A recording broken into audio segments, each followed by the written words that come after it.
Že ja jeden deň môžem byť niekde na Kysuciach u mňa, odkiaľ pochádzam a tam pili drevo a na druhý deň môžem byť v seriáli, fotiť pre nejaký časopis alebo hocičo niečo hasliť, čiže furt sa nejako hýbem, niečo robím stále iné. Takže keď do niečoho idem, tak ja musím byť úplne že na 100% proste sebavedomý, vieš čo myslím? Jasné. Že ja aj keď neviem, tak ja sa budem tváriť, že najviac viem a proste oklamem sám seba a veľmi mi to funguje. Veľmi mi to Fake it funguje. until you make it. Hej, come on, brutál, vieš. Ja som o tom nikdy nesníval, že začnem boxovať a zrazu potom pred plným štadiónom, že si ja zaboxujem.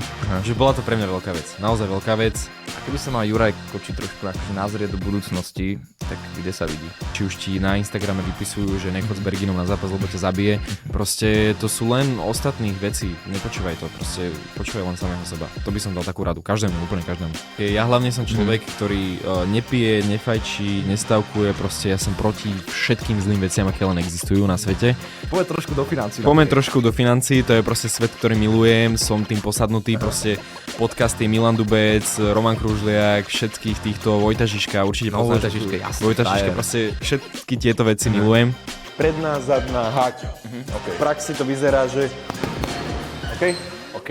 A toto ťa dneska naučíme, takže poďme na to.